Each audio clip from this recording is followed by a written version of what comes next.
You know, some of the greatest stories ever told, they're not in books. Nope, they're actually laid into the floors of ancient Roman houses. It's wild. So today, let's walk across time and see how these tiny little pieces of stone can tell us some absolutely epic tales.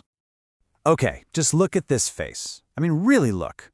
She's staring at us from almost 2,000 years ago. They found her on the floor of an old Roman bath. Who was she? What was her life like? And maybe the craziest question of all is, how is this picture even made? Because I can tell you one thing, it is definitely not paint. And that right there, that's the puzzle we're going to piece together today.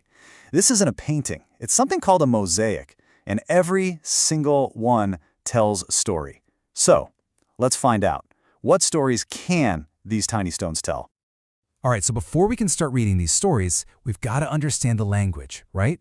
We need to look at the actual building blocks. Okay, so every single Roman mosaic is made up of thousands, sometimes millions, of these little things. They're called tesserae. Each one is a tiny cube of stone or colored glass, all cut by hand. Just think about that. It's like these were the words the Romans used to write their amazing picture stories. Now this is probably the coolest part. You're looking at a screen right now, and it's made of pixels, right?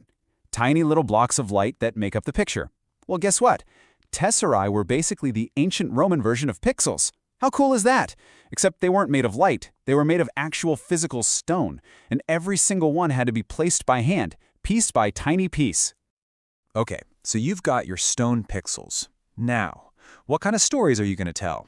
Well, if you were a Roman, you'd go big. You'd start with the really epic stuff. Heroes, powerful gods, and yeah, some seriously terrifying monsters. And one of their absolute favorites was Medusa. You've probably heard of her, the monster with snakes for hair. Her stare was so scary it could turn you into solid stone just by looking at her. Yeah, pretty terrifying stuff. So that brings up a good question. Why on earth would you put a picture of a monster on your floor? Well, the Romans had this really clever idea. They figured that Medusa's face was so scary it would act like a kind of ancient security system. It would literally scare away any evil spirits or bad luck. So that monster on the floor, it was actually there to protect the family and keep them safe. Wild, right?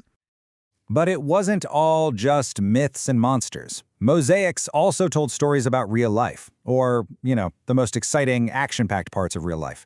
You could almost think of them as the action movies of the Roman world. Just look at this scene. This is from a huge mosaic floor, and it's showing a bear hunt. Believe it or not, this was super popular and super dangerous entertainment back then. I mean, you can almost feel the action, the energy, all of that danger, just captured forever in these tiny stones. But wait, here's the best part. The artist actually wrote the names of the hunters, Minos and Lucius, right into the mosaic with the little stone pieces. So this wasn't just any action scene, it was their story, their big moment of glory. It suddenly makes them feel like real people, doesn't it? The stars of their very own adventure? So you can see, for the wealthy Roman who owned this place, this mosaic was way more than just a fancy floor. It was how he could show off all the exciting things he was a part of. It's kind of like an ancient Instagram feed, but instead of pictures, it's frozen in stone for everybody to see, forever. Okay, so mosaics could tell personal stories, right? But they could also tell a much bigger, deeper story. Not just about one person's adventure, but about what a whole community was all about, who they were and what they believed in. Remember, the Roman Empire was gigantic. I mean, just massive, full of all kinds of different cultures and religions. So how do you tell your own community's story inside of that? Well, in ancient synagogues, Jewish communities did something really smart. They took this super popular Roman art form and made it their own, using it to tell the stories of their faith. And this is such a perfect example. On the left, you've got a classic Roman image. Their sun god, Helios, riding his chariot, super common symbol of power. But now look at what they did in the synagogue mosaic on the right. See, Helios is still in the middle, but now he's surrounded by a zodiac wheel. It's not about a Roman god anymore. They transformed it into this beautiful calendar for the Jewish year, helping them keep track of all their important religious holidays. So you see, they weren't just copying the Romans. They took an artistic style that everyone in the empire would recognize and gave it a totally new meaning, a meaning that was special to their community. Mosaics were like this amazing tool that any group could use to show the world, this is who we are. So from a monster protecting a home, to a hero celebrating a great hunt, to an entire community sharing its beliefs, it's incredible, isn't it?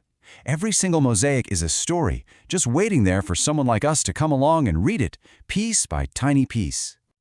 And that leaves us with one last question. For you, if you could make a mosaic of your own life, showing your adventures, what you believe in, what's really important to you, what story would you tell?